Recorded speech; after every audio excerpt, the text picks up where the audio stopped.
We're looking at proportional reasoning, and the method we're going to use to solve this question is algebraic reasoning.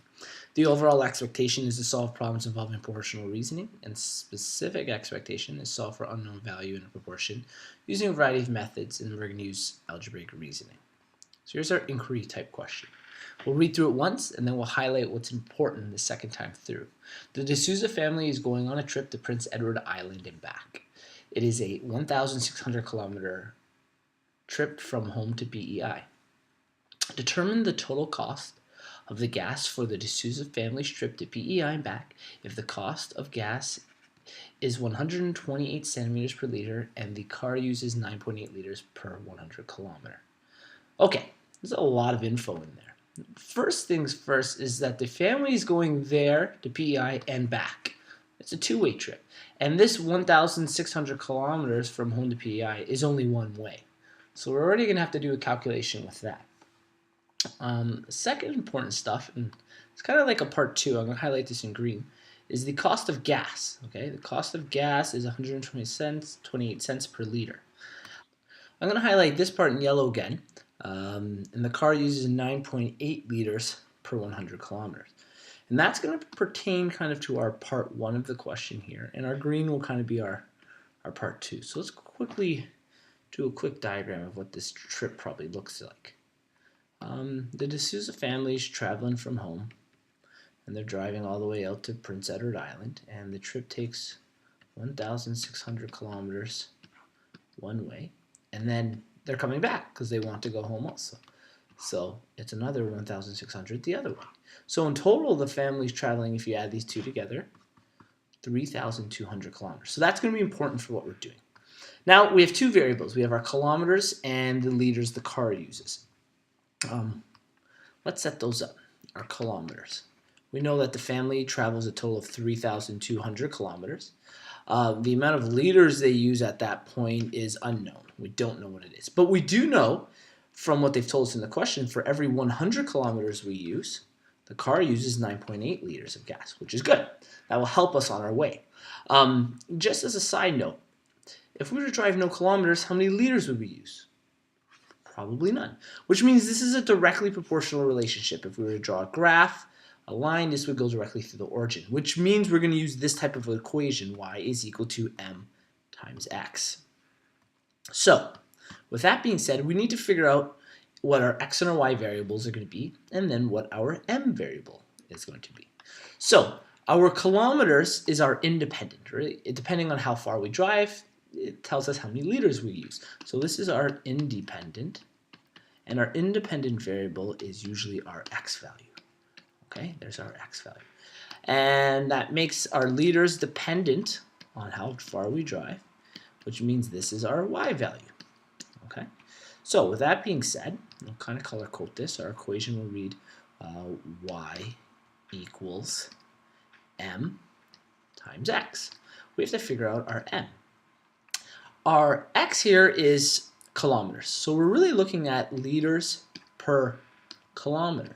And that per, that's what this line represents. Per kilometers, it represents 1. So we need to convert this to 1 kilometer. And whatever our liters are at that point, that's what our rate is going to be. Our m is going to be equal to that. So the only part we have information about is this line here, 100 and 9.8. So we're going to convert 100 to the value of 1, which means we'll divide by 100. And we did it to the 100, so we'll also divide the 9.8 by 100. If you use your calculator, you'll find out that if you just move the decimal 2 places over, the value is 0.098. So that's our new rate. So our equation now reads y is equal to 0.098 times x. So this is the equation we're going to use to figure out how many liters the family uses. Now we know the family used 3,200 kilometers, so we're going to plug that in for our x value. Write the rest in black here. Y is equal to 0.098 times that 3,200. So take our calculator out here. It's a more difficult calculation. 0.098 times 3,200 equals 313.6. So 313.6. So y is equal to 313.6 13.6 liters. So that's the total amount of liters the family uses on this trip. But they're not asking us for liters, they're asking us what the cost is. And this is actually the rate to our cost. So we have to build two new variables. Think of this as a whole other type of question. Our two new variables are the family's cost, which we'll do in green, and how many liters they use. Now this time, our liters is our independent. That's going to be our x value. And their cost is going to be our dependent. This will be our y value. Same type of relationship.